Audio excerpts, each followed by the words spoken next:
Welcome in, everybody, to a Wednesday night edition of the Joe Quill Show. I had to think what day of the week it was. I think I got SJ disease, where I don't know what day of the week it is anymore. But usually at the end of the day, when I'm done work, I'm like, well, do I have to work tomorrow? I look at the schedule. I'm like, ah, damn it, I do. But anyways, that's my life in a nutshell. Hope you guys are doing well out there on this Wednesday night. A rainy night here, rainy day here in Philadelphia, but I got the window open because it's so damn hot in my apartment that I need the breeze to come in to cool things off.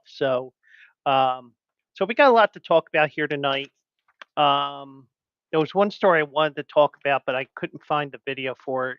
So we'll table that one for tomorrow because I can turn it into a discussion of this, that, and the other thing. So you see there, we're going to have to return to the stupid shit that I saw segment. Um, that this one's a doozy because it screams fraud, in my opinion. So we're a little late tonight, but that's okay.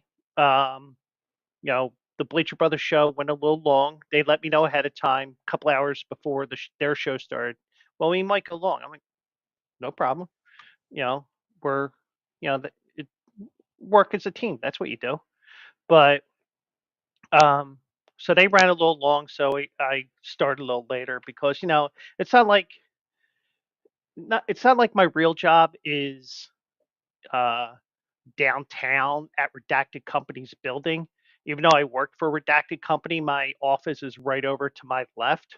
So even though it looks like I'm pointing to my right on my screen, um, but you gotta, you know, little give and take, quid pro quo. You get a break here, break there. Things go your way, and you know, you do things the way you're supposed to do. But I do have an update on that Belichick story because it's not finalizing the deal. I'll tell you that in a second. Um, NFL considering replay assist for additional plays. I'll tell you about that. Is the Eagle rift over? We'll see. Uh, Flag planting a felony? I'll tell you about that. I mean, you probably saw it already in the news yesterday, and anything else that comes up here. So we'll go probably an hour and a half tonight. We may go 2 hours. We'll see how things go. Uh, Welcome in everybody who's watching on Twitch and on X tonight. Um, the people from YouTube will be wandering in shortly, and we got a fun night here, and get you one day closer to the weekend, and we'll make sure everything is uh, make make sure we send you on your way to a great night. Um, so we have breaking news,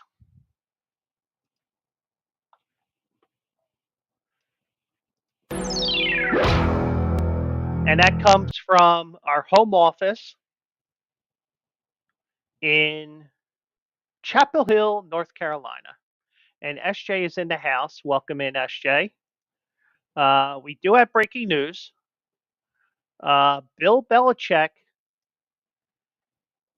has reached a 5-year deal to coach the North Carolina Tar Heels. Now, I said this on Monday night, and Matt is here as well. Welcome in, Matty. Um, One thing I said on Monday night was North Carolina has to have Cincinnati on their schedule because we need him to say to everybody, and Mike is here too. Holy shit. I mean, we got a huge crowd here tonight. But one thing I said from the very beginning, uh, when when all this is when all of this is was going down over the last couple of days, the one thing I said was we need Bill Belichick to have North Carolina play Cincinnati just so that we can hear him say, "Oh, we're on to Cincinnati." Well, we may get that now. I don't know what the schedule is. Health is here. Welcome in. And Health, ignore this because I still have to work on some of the behind the scenes stuff with Streamlabs. So, um, you know, I mean, I know I mean, you know that you do have, we all know that in the world of texting and stuff like that, that all caps is means screaming. I mean, I don't take it personally, but unless it's Mike. Mike, but hey, at least Streamlabs is working for me because guess what? Guess what, SJ?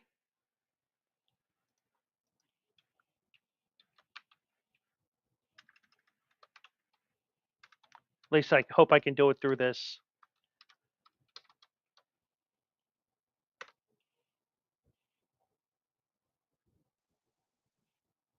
See? See, they work now. And I also have this one,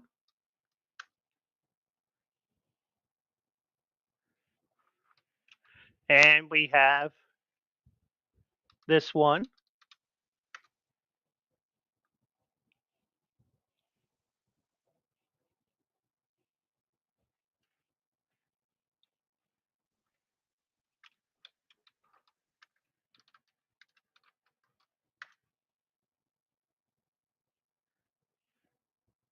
or is it supposed to be like this? You can see how all of a sudden we have gone off the rails, not even going with the breaking news I was going to mention, but, you know, but we'll see.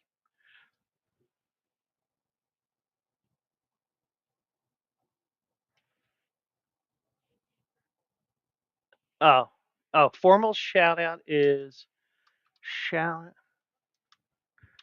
shout out.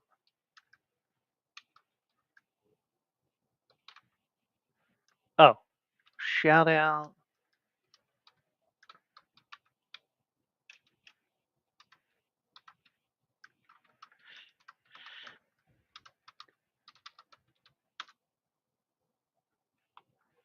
Uh, oh, well, I'll play around with that. Don't worry about it. I'll figure it out. So, anyway,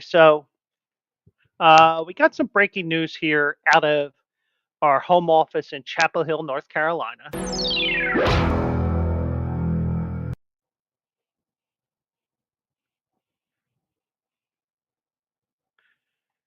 And uh, not Slash from Guns N' Roses, right?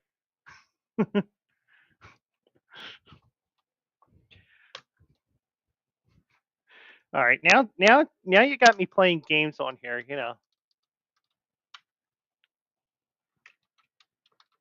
But I have to, but because I'm doing this through EVMux,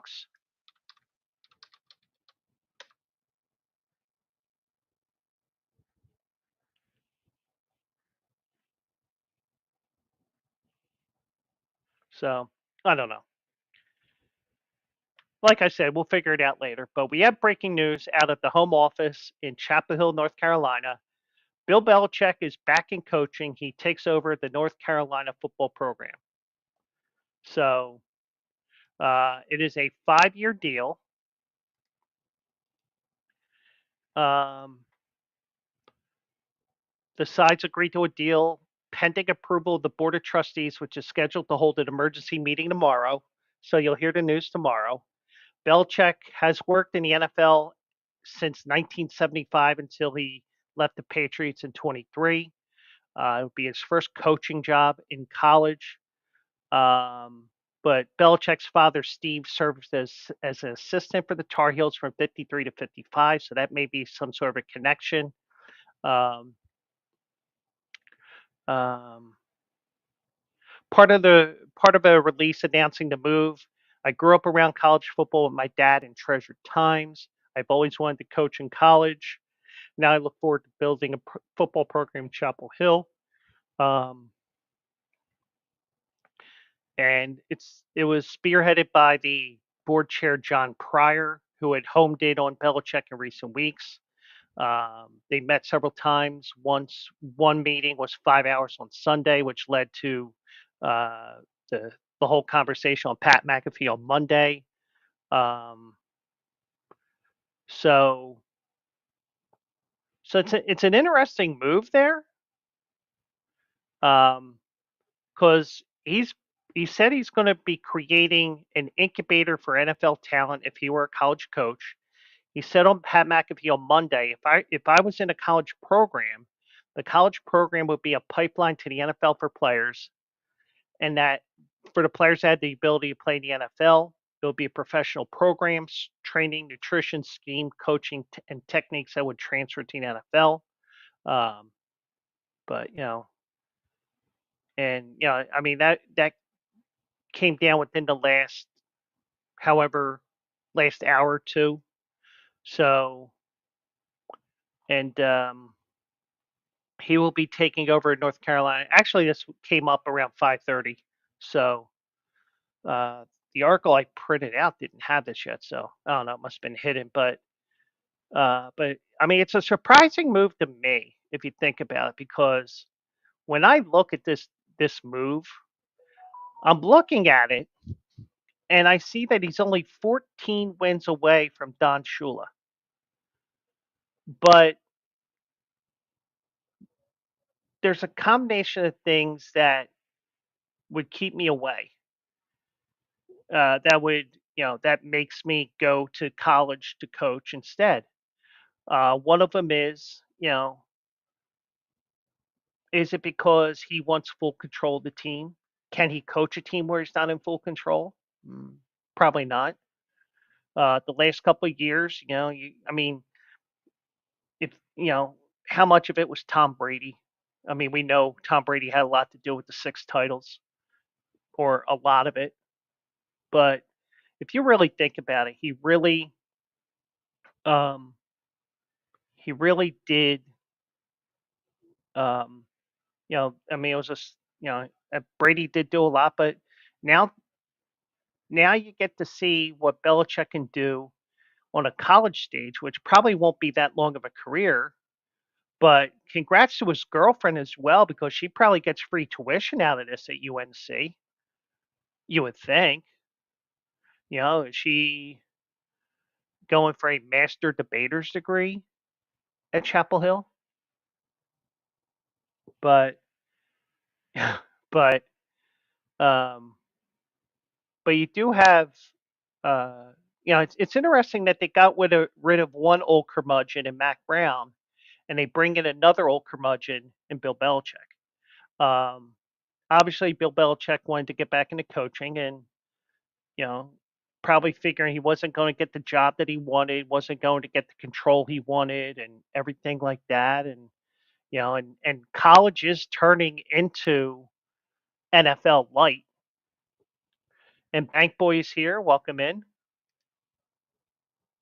Um, so you do have NFL light here with NIL and everything that you can do now in the transfer portal. And Belichick has gone through all that, learning all that stuff too, because you got to know all about this stuff. Um, but you got to realize that maybe he's resigned to the fact that he's not going to get another coaching job in the NFL. I mean, we don't know exactly what happened with a lot of these interviews he had last year, and maybe it's just a tribute to his dad as well, because his dad coached quite a few years at Navy, also coached a couple of years at UNC, like I mentioned before. But who knows? Maybe this is something that we're going to see more in the future, where if you don't get a head coaching job in the NFL, maybe college is an option, because you know student athletes, if you still want to call them student athletes, they're getting paid. And um, but you know, but we'll see what happens with this. And I mean, I'll be watching. Um, will he, and how long will he be coaching? But the one thing I would say with Bill Belichick is, well, first of all, he's got the 24-year-old girlfriend, so he's feeling young despite his 72 years of age. And I guarantee you, that he will probably be there for. I mean, I don't know if he'll be there for 5 years. I would think he will, but I don't think he will necessarily win the conference year one. But you never know. But you're going to have a lot of turnover, like every school does now, because this coach got fired. Oh, I don't want to deal with this coach. I don't want to deal with that coach. Or oh, Dion's a Colorado. He wants me to go there. Yeah, I'll go to Colorado instead. All these different things that happen. You're going to get that, and it's just. I mean, in a way, the whole college system is out of control. But Belichick saying, maybe Belichick saying that maybe I can turn this into. I'm going to call it an NFL factory and prepare them for the pros, which in a way college football should do, even though you still got to go to class and all that. Be interesting to see how that happens with him. Um, but there's a lot more than just coaching in college than there is in the NFL, because you have everything going on with, especially now, NIL and everything else. So, but it is an interesting move.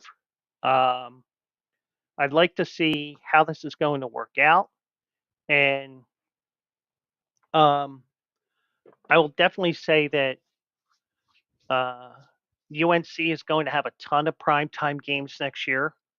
And actually, let me check something here. Um, North Carolina football schedule.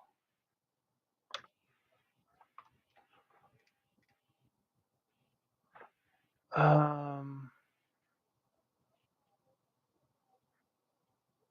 okay, so as of right now, and I'm going to share my screen here. So this is from fbschedules.com. And this was the site that I was mentioning, at least I think I was, where you can find NFL schedules for years out at a time. They're opening up with TCU, and then they're going to play at Charlotte. That probably will have to be moved to um, from Jerry Richardson Stadium to um, the Charlotte Panthers Stadium. So those are the four non-conference games that they have, and then you have the conference schedule there in the ACC. Um, just want to see one thing here. I want to go ahead a couple years. No.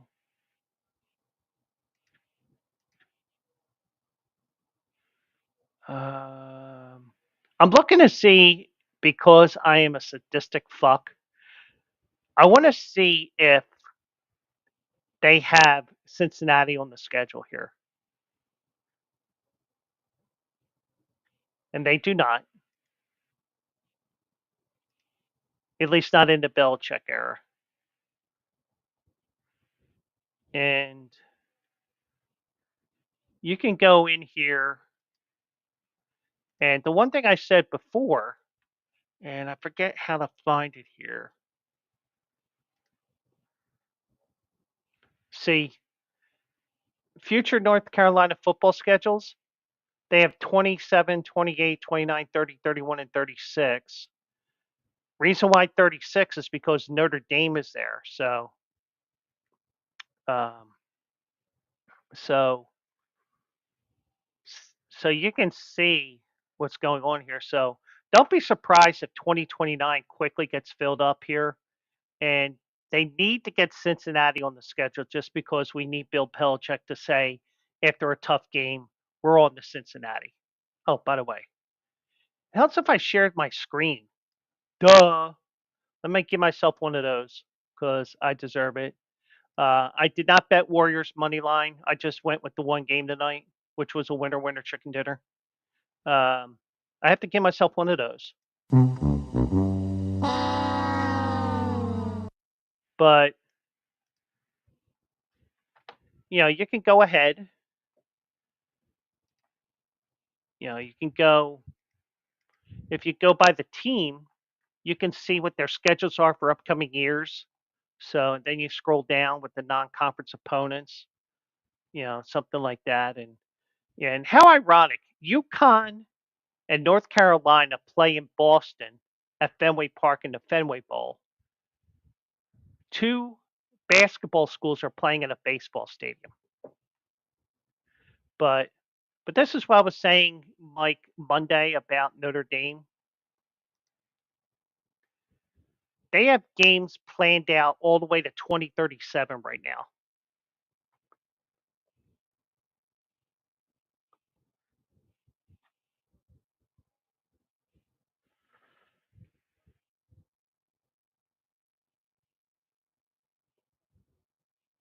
That's how far they go out with their schedule right now. And I was exaggerating when I said 2040, but yeah, 2037 is how far they go out. I think the reason why they go all the way out to 2037 is because of the ACC scheduling and um, Notre Dame playing 5 SEC schools a year. So, um,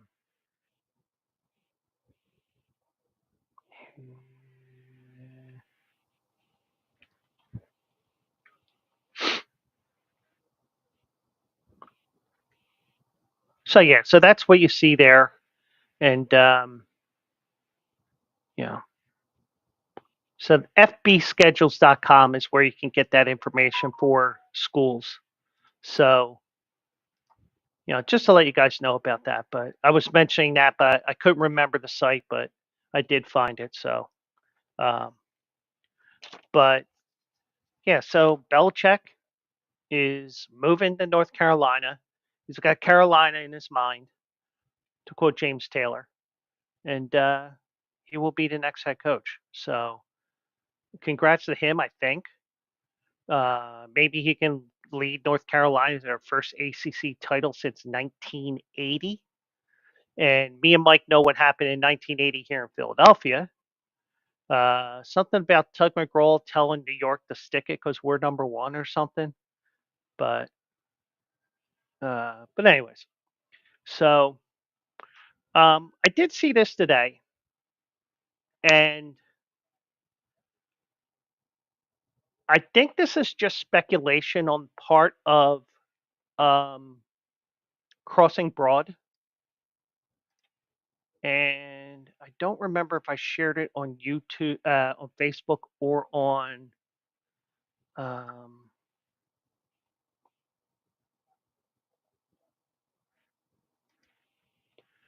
so I'm going to share my screen again. This time I'll share it and show you.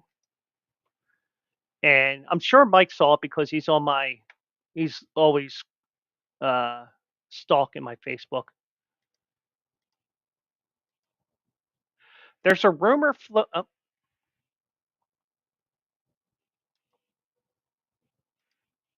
there's a rumor floating around that the Eagles sold part of their team to raise money for a new stadium, potentially with a retractable roof. The Eagles could host Super Bowls, Final Fours, and other big events. Would you want a retractable roof on a new stadium? And that's a tough question because, and I got a couple of responses here as well. Um, as a guy who owns a seat license at the lake, my answer is heck no.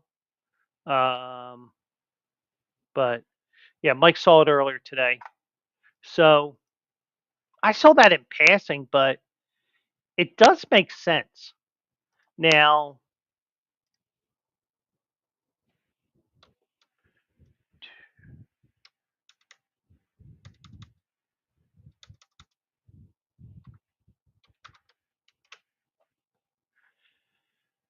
if we go by the valuation that I saw in the article that went with that post on X, which I found on Twitter, on Facebook today, if you take the valuation of the Eagles at $8.2 million, 8% of the team is worth 656. I'm sorry, $656 million. And these stadiums that they're building with the retractable roofs and everything will cost probably 2 to 4 billion. So and the thing is, this is just speculation of why um, Jeffrey Lurie did this, but it is an interesting thing to mention because um, you get to have games in. You get to have Final Fours in Philly again. There hasn't been a Final Four in Philly since I believe 1981. I know there was one in '76, and by the way, a big to the NBA and NHL for not having their All-Star games in Philly to celebrate the 250th anniversary of our country. But think about it. He's raising $656 million. You know, could he potentially build the stadium himself? But the one thing I did say, and I said it just, truthfully, this thing is at the beginning stages, if it is even at the beginning stage, that I don't know if it'll happen or not. But do you really think, you know, but in actual reality, where the hell are they going to put this stadium in Philly? Because you need highway access, you need you need so much stuff, and you know I don't know, but it was something I saw in passing. Um, can we afford to have two new stadiums? Um, Probably not. I mean, but the thing is, I think the Sixers. I think most of it is their money, but they're trying to get some city money because of the fact that they're going for the gallery site. All right, it's the Fashion Center Mall or whatever they're calling it, the Fashion District, but it's still the gallery to you and me, Mike. But you know, if if Jeffrey Lurie's building it himself with his own money, then why not? But this is just something that came up that somebody probably came up with an idea while they were taking a shit this morning. It's like, 8.2 million. You take your phone into the bathroom, 8.2 billion, 8%. Hmm. Something like that. So at least that's my opinion. So and and also thank you to Pleb for following me on uh on here on Twitch as well. I see that came up today, or that came up within the last 10 minutes. I just don't get the alerts for that because I'm using EVMux as opposed to Streamlabs. So it may have popped up on the screen, but I don't think it did. But I just got to keep track of my emails and stuff like that. So, but that's a good question, Mike. Can we afford two new stadiums? No, but it's if 8% is almost $700 million, then who knows? But that wasn't really something I really wanted to talk about. But that was something I saw in passing today, and it was interesting, worth to mention. But you know, feel free to chime in. Um, you know, but I'm sure that'll just be something that doesn't matter too much. But you know, maybe it means a new stadium because that's the way the NFL is right now. Because Tennessee is building a stadium, which is going to be retractable roof, or not retractable roof, a roof that's clear where the daylight can come in. Cleveland wants to build one. Um, I mean, Buffalo's building one, but they want the elements. So, so like we saw with SoFi, we saw it with the Legion Stadium in Vegas. If you get a new stadium, and especially having that roof, you're going to get a Super Bowl. Now, the reason why the Eagles didn't get a Super Bowl when they built their stadium 20 some years ago is because, oh, it's a cold weather site, we can't have it.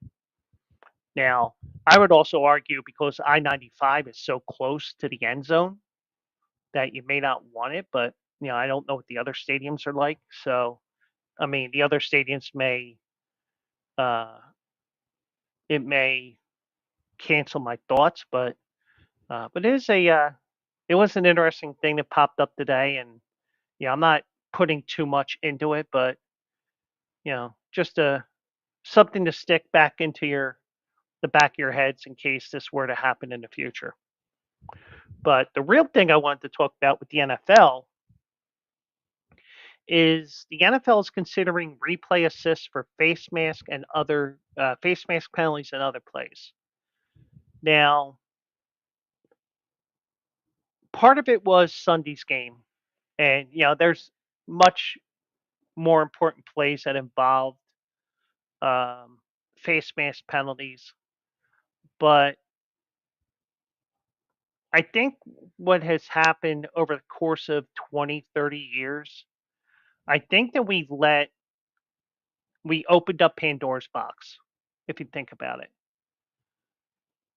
Because with each passing game where we get a bad call or we get a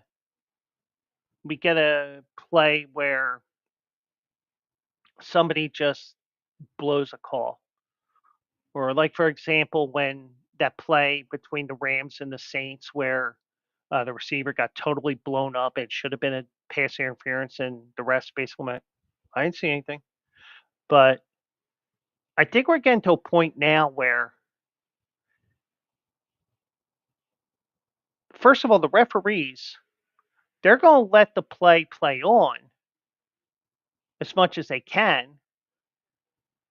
And I think we're seeing more and more how much faster these guys are, these players are. So it's harder to pick up. Like for example, um, the Panther on Sunday, as the player was going down, I think it was Calcaterra. If not, so be it. The way he grabbed the face mask, letter of the law, it's a face mask penalty, but it didn't affect the play. But it was just weird that the way the hand went there. But we've seen face mask penalties not be called in huge situations. I mean, Sam Darnold was grabbed by his face mask and brought down in the end zone for a safety that wasn't called. Um, there was a face mask when Bucky Irving was running for 7 yards late in the fourth quarter. That wasn't called. Instead, Tampa Bay was called for holding in the play, which forced them out of the field goal range, which should have been, if there's two penalties on the play, it's offset. But Troy Vincent, um, who's the NFL executive, um, he said that this is one that is one this year. The face mask seems like it's an obvious one that keeps showing up. And and the thing is, once it happens once, it seems like it happens 15 times. But um, but there have been several obvious face mask penalties this season that were not called. 2 and a 3 week span during Thursday night games, and it's and I understand, but I just think that when you look at everything here, you know, even though we want to get the call right, um, do we really want to see having to stop the play all the time? Okay, we have to get the call right. All right, I get it. But, you know, there's so many calls in past history that weren't called, but, with everything going on with 4K TV, 8K TV, everything, millions of cameras in the stadium and all that, it's near impossible to not correct the call. And, and, like for example, that touchdown that the one Bengal had, I think it was Brown on Monday night. He was in bounds by about that much, and they said it stood. So, or did they overturn it? I forget what the original call was, um, but you do have that, and um, but I mean, I don't know how you feel. I mean, I get both sides of it. I mean, I feel like sometimes you. I had to shut the window. Um, I just get the feeling that we want the right call, but are we getting to a point where we're going to review everything? You know, oh, we need to, you know, buzz down to the referee because he screwed up this call. I mean, come on. But um, but one thing that Troy Vincent does say here is when you think about the position of where the officials are, things are happening so fast. And Troy Vincent knows because he's a former Philadelphia Eagle. Um, Sometimes the face mask can be the same color as the gloves. Okay. And you get a situation where the Eagles game, where it was such a weird angle that, it's not normally uh, a direction the head's going and the body's going when the hand actually grabs the face mask. Um, there's a lot happening concerning, yes, because it's a big miss, it's a big foul. That's why we would like to consider putting that for the membership to consider putting the foul category that we can see, putting that penalty flag on the field to help. There is a frustration. We believe that there's one category we can potentially get right. Now, one thing to remember is it's not going to be in play for this year. It would have to go through the it would have to go through the competition committee to approve this rule. So, Brian, welcome in. Everybody's here tonight, and thank you, SJ, for uh, posting in your Discord about the show. Um, so, there's also going to be potentially hits on defenseless players, um, tripping, fair catches, an illegal batted ball, an illegal double team block, illegal formations on kickoffs, and taunting as other areas that warrant consideration for replay assists. I mean, as long as they don't make the games into 4 or 5 hour games, I'm okay with that. But one thing Mike and I would agree if this was Monday night and he was sitting across the table from me. Like, for example, Major League Baseball playoff games, if they're 3.5, 4 hours and they're still exciting despite the fact that they're 3.5, 4 hours, we don't care it's 3.5, 4 hours, unless you got to be up at 5 o'clock in the morning.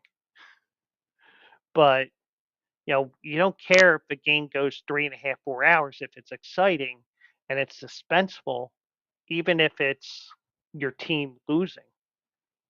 But and Mike agrees with me because I know we talked about it once or twice before, even away from the interwebs. So we agree, and you know, but there's so much dead time in football as well, and I remember I remember a teacher saying this. It wasn't necessarily to my necessarily something was an activity for my class, but in a 60-minute football game, the actual play of snap to whistle to end the play and then snapping the whistle again is only about 12 or 13 minutes. So 4/5 of the game is pretty much players standing around, huddling, do whatever. So while the clock's running. So, that's something to consider. But, we don't care about that because, we get to see the replay, the guy getting blown up by another guy or guy making a catch that makes you say, exactly how did he catch that? So, I mean, in football, we don't care, but it's like different sports is different things. Um, but But right now, the current rules allow replay assist to help officials pick up a flag incorrectly thrown on the field or in assisting proper enforcement of a foul called on the field. So replay assist is very limited right now, and it may not necessarily be a bad thing, but it may also be a bad thing because guess what? You could have something happen that needs it, or you may, I don't know, but you get the idea, I hope. But um, so so the competition committee will review the potential recommendations for owners to vote on the expanding replay assist. Um, and this was actually part of a was this part of Oh, it's part of the NFL League winter meetings that's in Irving, Texas right now. So sports has been a hotbed away from the field with both the NFL and also the MLB um, winter meetings, which I believe wrapped up today. And if they don't wrap up today, they wrap up tomorrow. Um, um, Troy Vincent was emphatic about the league's desire to eliminate low blocks. I mean, there's a whole thing about that. Interesting thing here, the league is considering changes to the onside kick after dramatically overhauling the kickoff rule on a 1 year basis. Um, Troy Vincent said we need to look at it. It's a dead play. It's a ceremonial play, very low recovery rate. When we look at the kickoff and maybe the touchback area, uh, should be during the offseason. We need to revisit the onside kick. Um, Now, options for the onside kick is one play to gain a certain amount of yards to keep possession. I think it's like 4th and 15 or something like that or it was in the XFL or USFL before they became the UFL.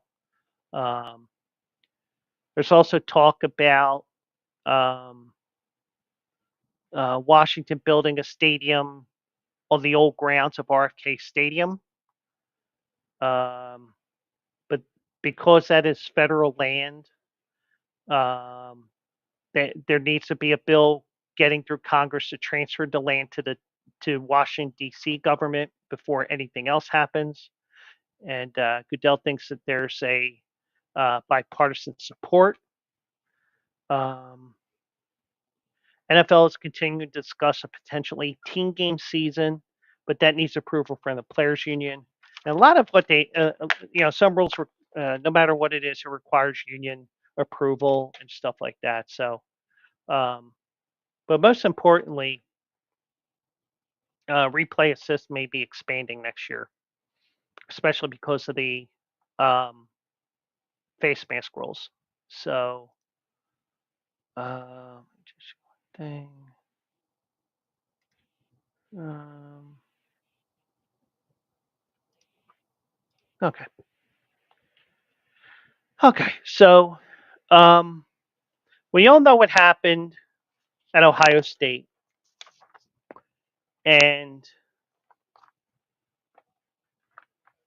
it was a weird. I mean, if you remember, it's not the first time it happened at Ohio State that somebody um, planted a flag, did some flag planting in the middle of the field at Ohio Stadium. If you remember, Baker Mayfield did it when he was with Oklahoma in his senior year. I think that was his Heisman year. Um, but it happened in it happened again at Ohio State after Michigan won. And the one thing I will say to those that were playing for Ohio State and those that will be playing there next year, don't lose as a 20-point favorite over your arch rival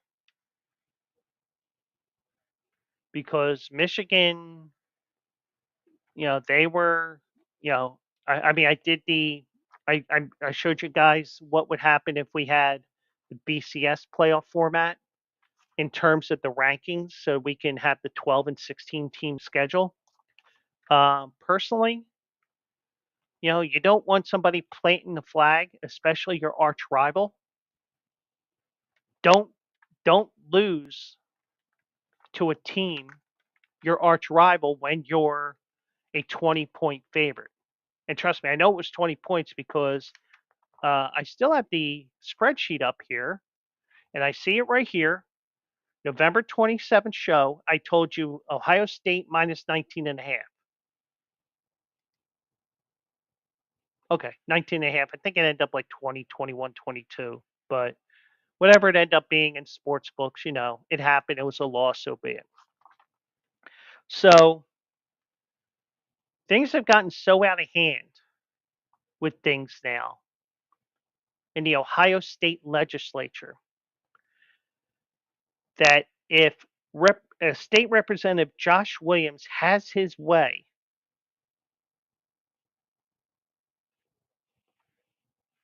what city are we in? Oh, you talk about my background? It's just a random. It's just a random thing that EV Mux has. So I can go. Um, I can go in the forest. And do you know what Forrest Gump's password is? It's one Forrest one.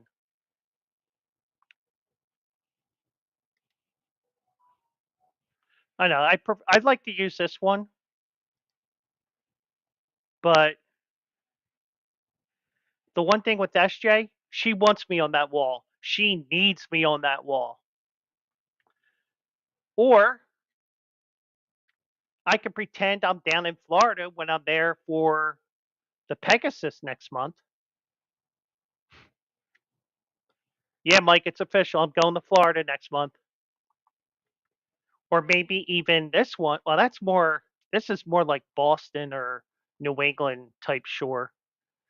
Or I can pretend I'm at some luxury hotel that's way above my pay grade.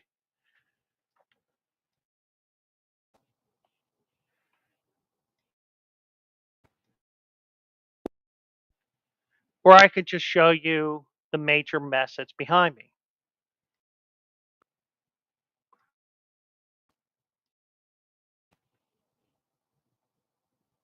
All right, but um,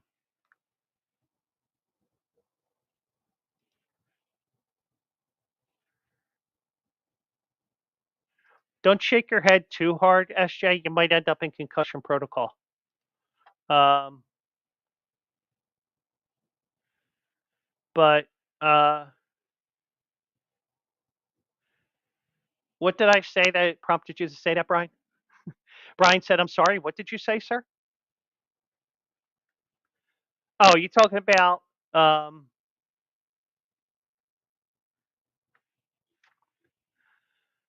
were you talking about this one? When I said that SJ wants me on that wall, she needs me on that wall. Was that it?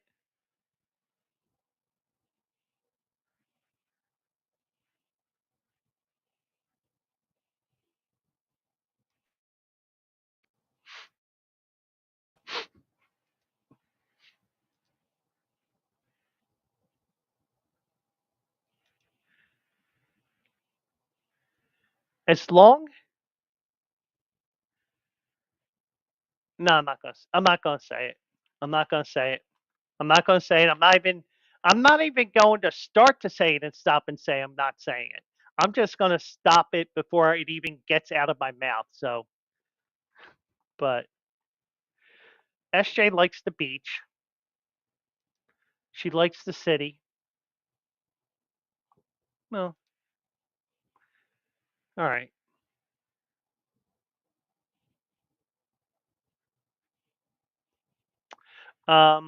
All right, Brian. I'll just say this. Um, if you've seen the movie Little Nicky, you've seen the last scene from Little Nicky. That's where I was going to go.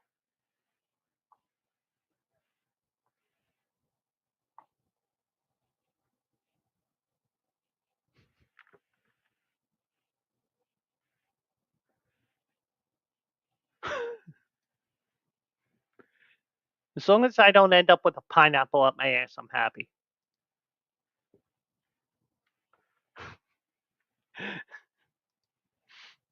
You can tell. And just wait till January 6th when the Bleacher Brothers Sports Network is live. People will be like, "What the hell is going on in video?"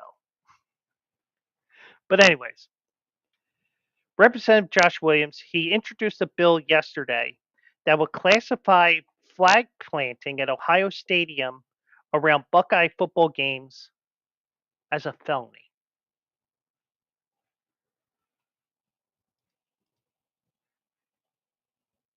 I just have one thing to say about Josh Williams.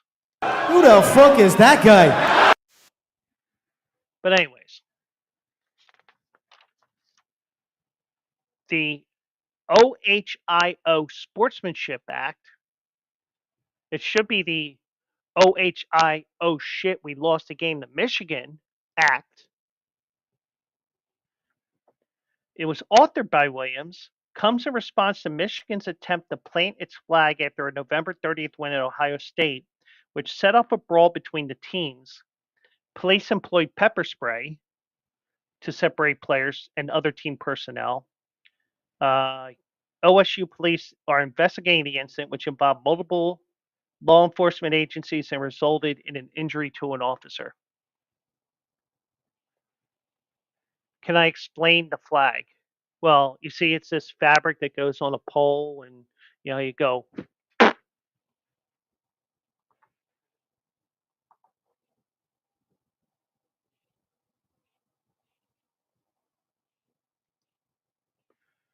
So basically, what happened was Michigan was celebrating. Somebody got the Michigan flag.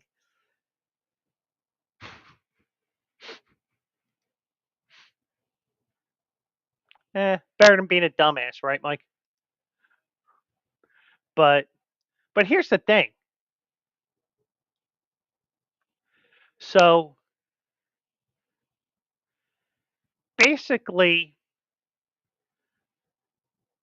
it's basically claiming your rights to the land. Like if you remember seeing it on TV, um, when when we landed on the moon, they put an American flag on the moon. Now it was more symbolic than anything else, but it's hey, we're here, bump. So basically, what Michigan did, and several teams did it.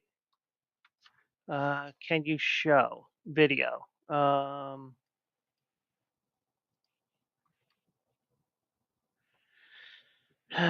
Let me find it here.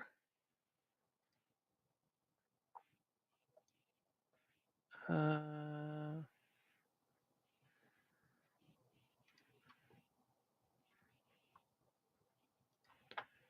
Let me get through this ad here.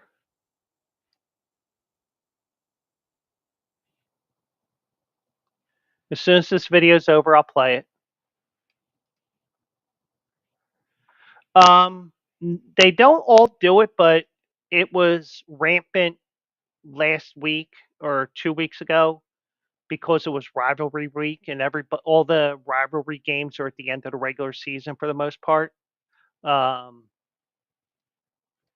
North Carolina and NC State had a um, North Carolina and North Carolina State had an incident. Um, Arizona State and Arizona, there was an incident there where Arizona State used a pitchfork as opposed to a flag. But hopefully this video plays it. So I'm going to share my screen again. And this will probably get dinged by YouTube, but I don't give a shit. This is from ESPN. And this was Paul Feinbaum on there. And, his ears, he could fly away in a moment's notice. But here's the story from ESPN. I think this is from earlier today.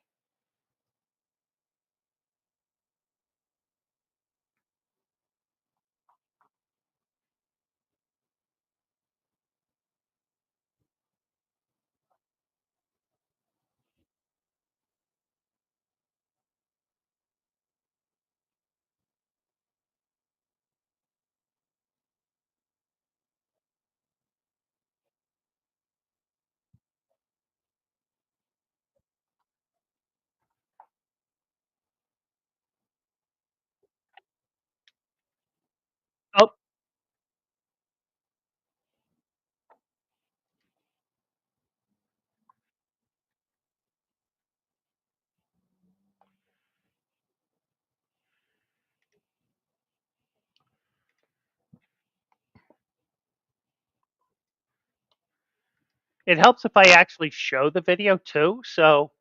Um, so let me give myself one of those for fucking up.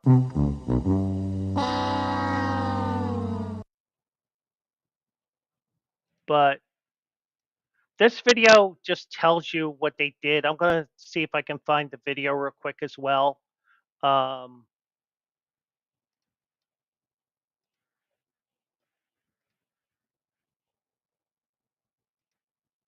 Here's the video that came with the story that I'm talking The last about. time that Ohio State played at home, Michigan beat them and they planted their flag at midfield. An Ohio lawmaker has proposed making flag planting at Ohio State Stadium a felony. What are your thoughts on that? I'm usually not wild about state legislators trying to get publicity, but in this case, he's got the right idea. This needs to end, but ultimately, it's really up to Ryan Day. You don't need a state law. You don't need the Supreme Court to rule on this. You simply need head coaches doing their jobs and telling players, don't do it, or you won't be on the team. And I think that would solve it. I would also tell my team the next time Michigan comes to town, try winning the game.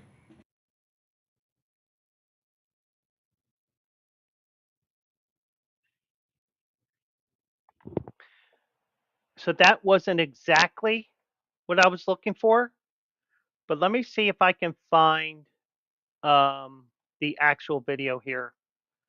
That's what I'm looking for, SJ. Um,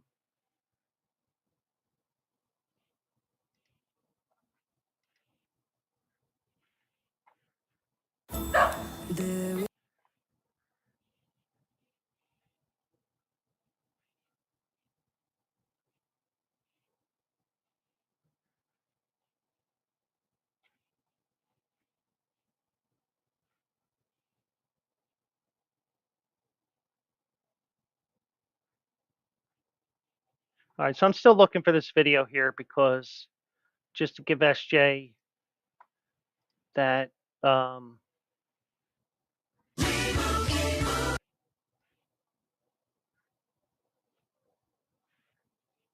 yeah, and I said it too, win the game.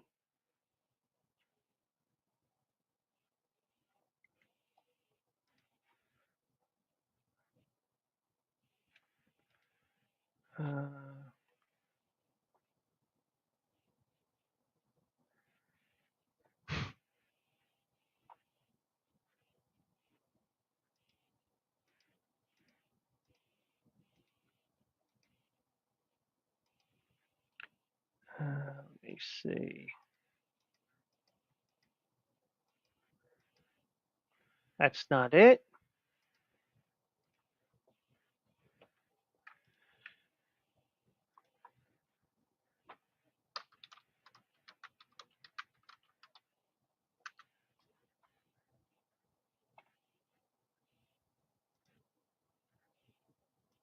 That's what we are. That's what. Oh, I found a good one here.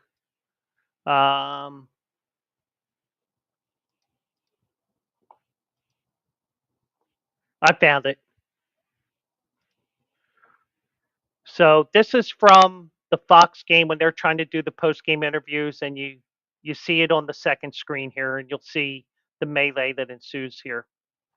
So here we go. That's what we are. That's what Michigan does, man. And that's what we do. First of all, stop it. And folks, I'm going to go back to the beginning here because you can see on the second screen, the second video to the right, it's actually in progress here. So you'll see it, and then you'll see Gus Johnson give his diatribe on this. That's what we are. That's what Michigan does, man. And that's what we do. First of all, stop it. and folks, something interesting is going on the field right now. Michigan tried to plant their flag in the middle of the Ohio State field, and the Buckeyes rushed right to them. And now there's some skirmishes going on the field.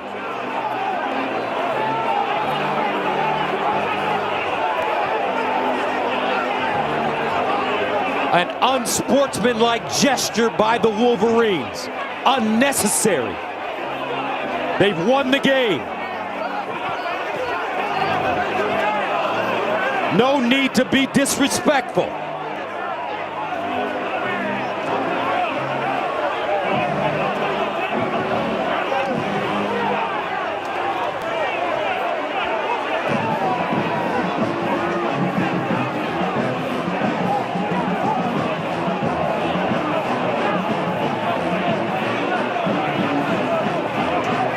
probably just needs to grab that flag, or else this is going to continue to get nasty.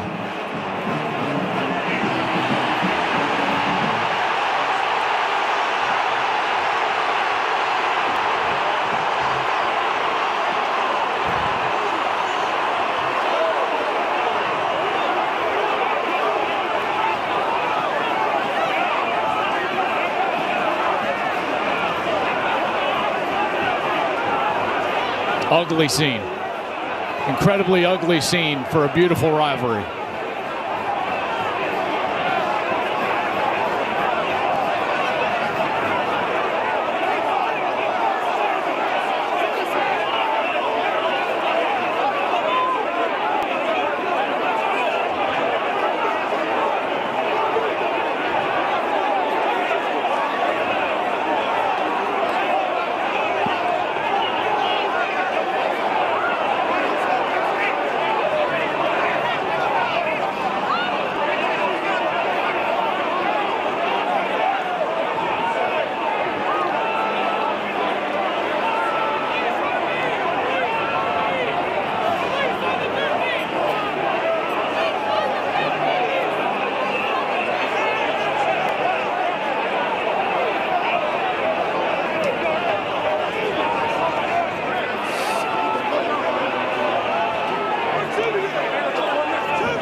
Get these guys in the locker room.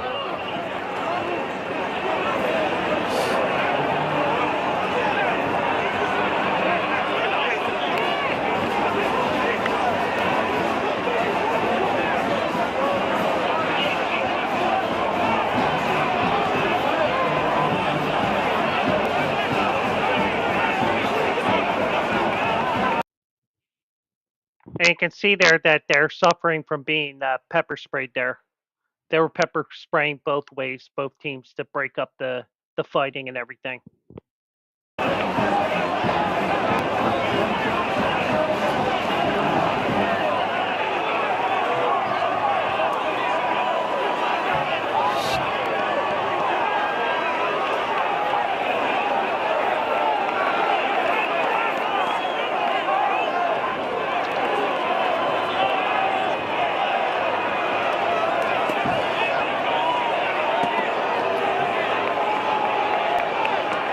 Gus, you just hate to see this. What a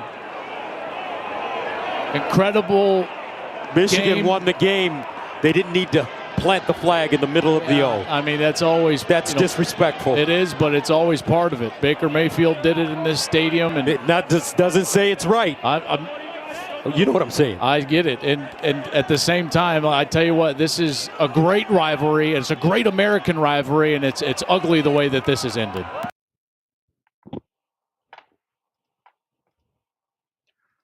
So that gives SJ an idea of what happened there. And, and this isn't the first time it happened. They mentioned Baker Mayfield. He did it at Ohio State. And there was like 4 or 5 different instances about 12 days ago that this happened. But the one thing is, they brought this up to the state legislature. Now, it would be, according to the bill, no person shall plant a flagpole with the flag attached to it in the center of the football field at Ohio Stadium of Ohio State University. I'm sorry, of the Ohio State University on the day of a college football competition, whether before, during, or after the competition. Whoever violates this section is guilty of a felony of the 5th degree. So it's not that high of a felony, but still enough of a felony. It's the least severe felony charge in the state of Ohio, and it would carry a penalty of 6 to 12 months in prison and up to $2,500 fine and up to 5 years probation. Over a flag? Come on.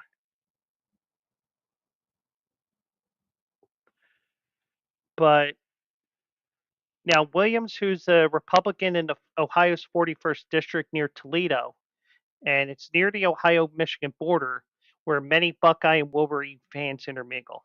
So, um, so it happened 5 different times during rivalry week, and seeing that there was no immediate movement, I thought it was necessary to send a signal to our institutions of higher learning that they need to come up with policies to prevent this in the future so it doesn't risk harm to our law enforcement officers, of student athletes, and fans. And like Mike says, Ohio State had one job to do. Yeah, make my 19.5 point pick that Thursday look good on Saturday. That's what they had to do. Well, they had to just win the game because the Herman Edwards thing. Hello, you play to win the game, and I need that sound drop in the future. Maybe over Christmas week, I'll start downloading sound drops. Some that I can annoy SJ with. Um, but yeah, Mike says it's right. Ohio State had one job to do. Um, Obviously, they didn't want to face Oregon in the conference championship. They didn't want the rematch, and they didn't want to have to play him 3 times in a year because if you play him in the conference championship, you're probably going to play him again in the playoff. So, but but the 2-year General Assembly closes next week. So what may happen is this Sportsmanship Act, the OHI, oh shit, we lost the Michigan Act, will need to be reintroduced in the next cycle. Williams plans to do that if he doesn't see any further steps from the Big Ten, NCAA, or individual schools to curb flag planting, describing the bill as a shot across the bow, putting our institutions at notice. But, is that really stupid? I mean,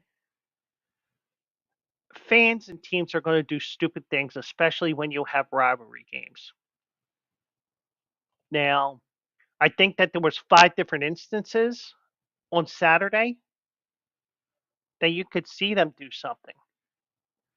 NC State and North Carolina had a incident, and the North Carolina player chucked the flag into the crowd, which could have hurt somebody. You had the pitchfork with the Arizona State-Arizona game, and it almost looked like for a second they were going to play like the old baseball game where let's see who bats first. You get the bat, you go like this, and be like, okay, I'm at the bat nub. So, but there's 2 other ones that I don't know about. I don't know off the top of my head, but I know that there were numerous ones, and I can understand doing it, and it's the first time I've seen it in a while, but it's all um, it's just so I understand it being so stupid, but the NCAA needs to put something together because I mean, are we going to get to the point where now? Actually, I think it's 4 times in a row. Um,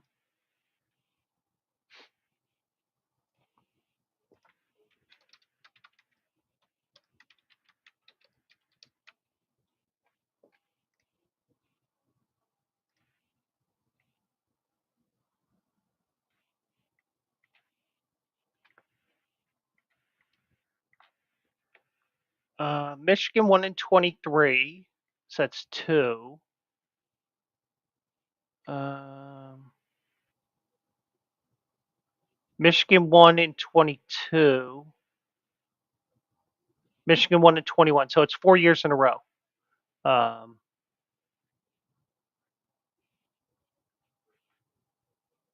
so yeah, so it's 4 games in a row that they've won. Um,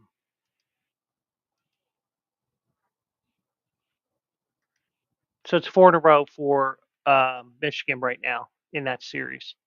Um, but you know, I just fear that we're going to get like college basketball, and I go on this rant about it every once in a while, where We have to line up. We have to line up a certain way, and we got to shake hands with the other team. We're probably going to get to that point so that we can keep the teams busy enough that they don't go grabbing a flag and flag planting. But it's you're adults, and you deserve to get your ass kicked. And it's also the fact that we do have any, um, you know, just so stupid. So let me see if I can find this story here. Um, as we have the stupid shit that I saw segment.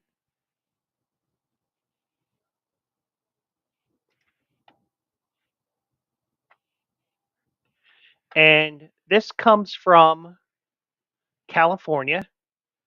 Shockingly, it's not a story in Florida because Florida has all the weird stories. But a Mega Millions winner in California is suing the lottery after receiving half of a $394 million jackpot, claiming he had both winning tickets. And this is, I found this on Yahoo. Yahoo is a great aggregator of news stories, and I occasionally find stuff on there worth talking about. Um, so Farmars Lahiani, however you pronounce it, he filed a lawsuit claiming he only received half of the prize money. Um, he's suing the California lottery because he claims he only received half of the total prize. He alleges he only got half of the approximate $394 million prize on December 8th, despite purchasing two winning Mega Millions tickets. The complaint alleges that he is entitled to the entirety of the jackpot, including the $197 million winnings on the second ticket, which have been unable to locate since the draw. Both tickets were purchased at a Chevron gas station in Encino, Florida, according to the complaint. He claimed he won total jackpot with both tickets using the same numbers he had for 30 years. And those are the five numbers and the mega number. He said he had regularly used these same numbers for 30 years while playing the lottery, and they were chosen long ago by his children. Now, I question that part of it because I doubt that they had numbers this high 30 years ago in the Mega Millions, but don't quote me on that. The suit also states that it's been determined by the California Lottery that the matching tickets were the only matching tickets for the December 8th Mega Millions drawing with a jackpot of approximately $394 million.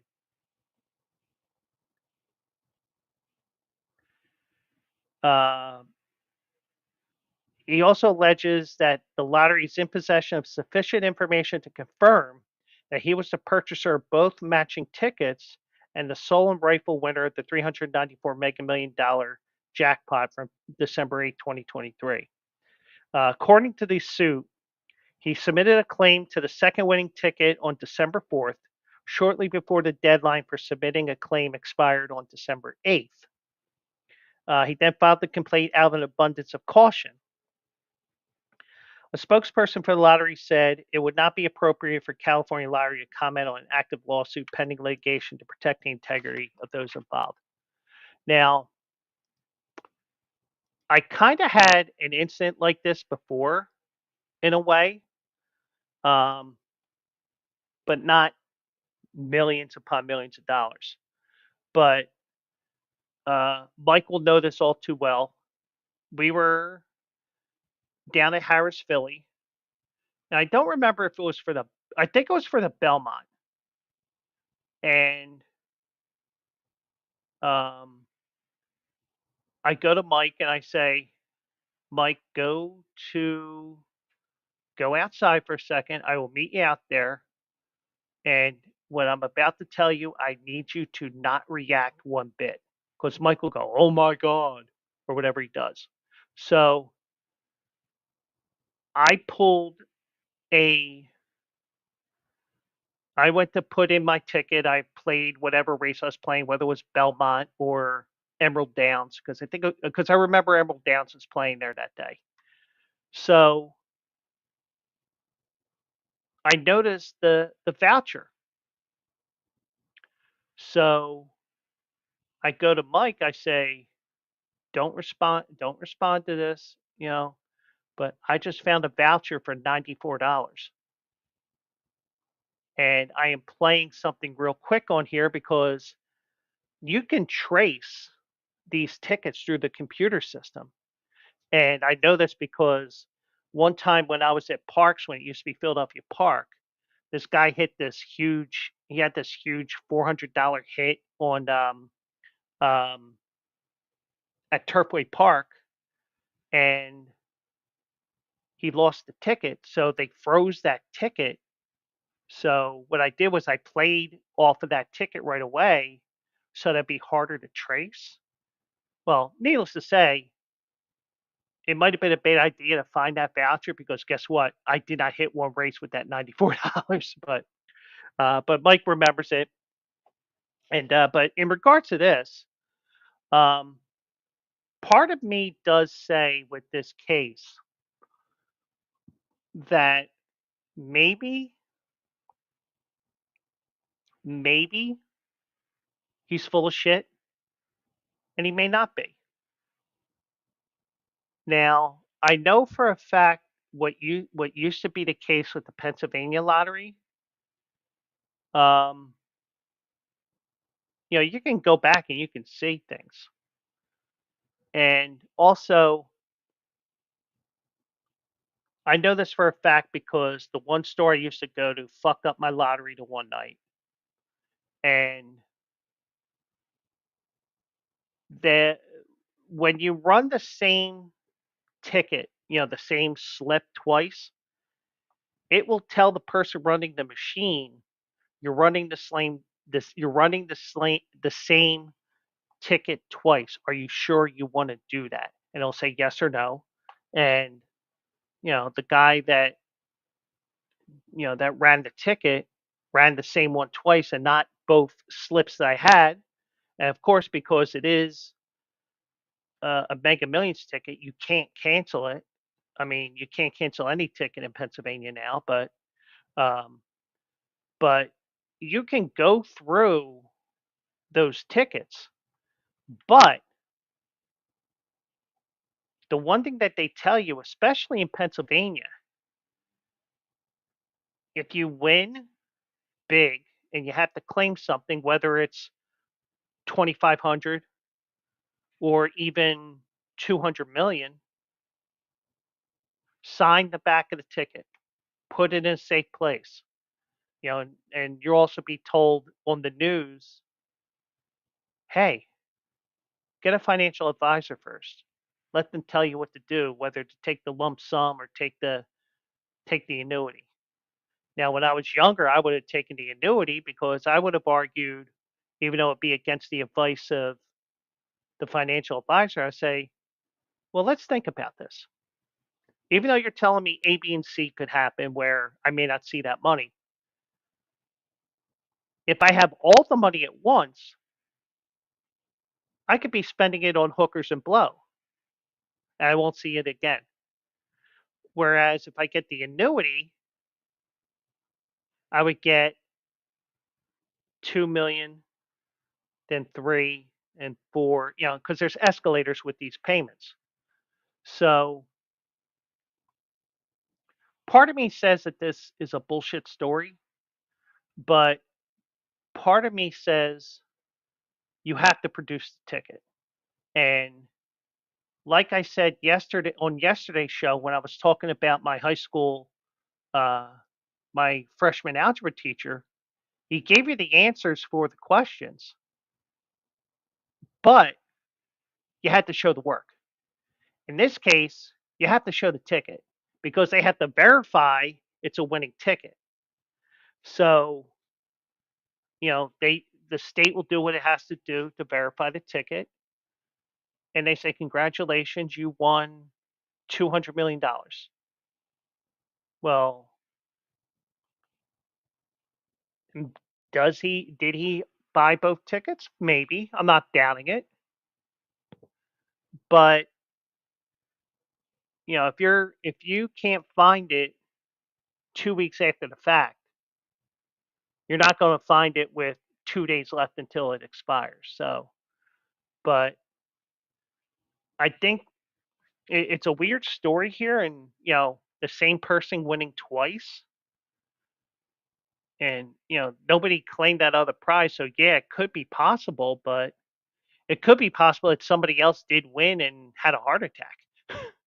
But it's an interesting story here, and um, yeah, we'll.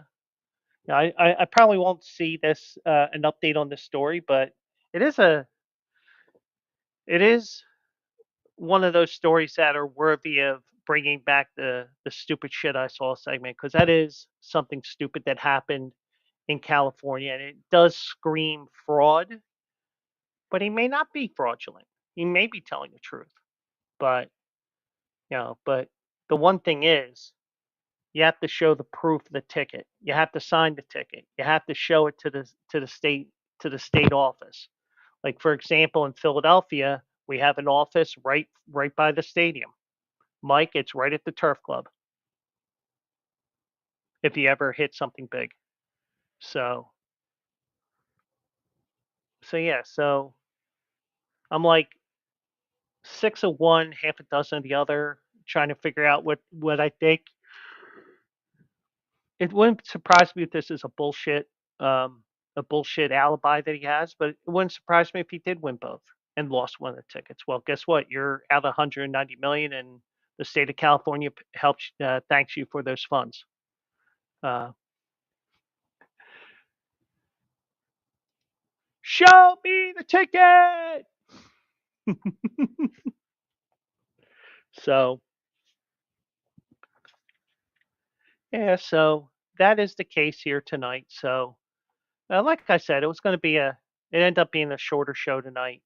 We started a little late here, but that's okay. So just to remind you that Also Eligible will be live Saturday morning, 10 o'clock on the Bleacher Brothers Network and Bleacher Brother platforms. I'm torn between two tracks for Saturday, torn between the Fairgrounds and Turfway. So we'll see what happens with that. So, um, so we are down to 5 shows left in the calendar year, and we're almost ready at Christmas, and I'll be on site for the Pegasus next month. I think there's like 5 or 6 of us going in our group. So, if any of us end up in jail, Mike, if it's me that ends up in jail, uh, stop laughing after about 30 seconds and get that bail money ready. And, yeah, so let me see here.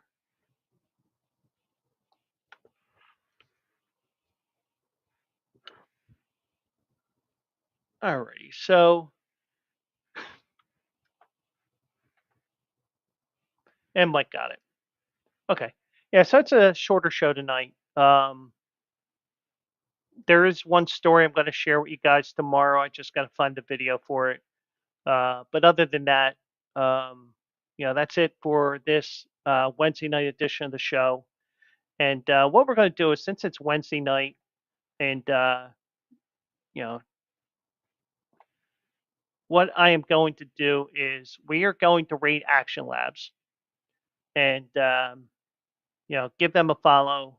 They shout me out when they can as well, and they're good people there. And the one thing I will tell you guys is, I don't care what group you're with. If you're good people, I'm going to promote you. Like I would promote SJ till the sun, uh, you know, till eternity. I'll promote Brian. He does an occasional stream. He hasn't done one lately. Mike, the heck with it. No, I'm like kidding. He just doesn't stream, except unless he's with me. Um, Bank Boy's a great person. Everybody here tonight that was active in chat's great. So thank everybody for joining me here tonight. Those that are watching on Twitch, you're going to go to Action Labs, and we will have some fun. And if you're watching on those other channels, other platforms, YouTube or X, follow me, twitch.tv/Joe Quills, because guess what? You get to experience brotherly love and us rating to another person. So one thing I'll say is have a great night, everybody. I'll see you in the winner circle, and Action Lab is next. So have a great night, everybody.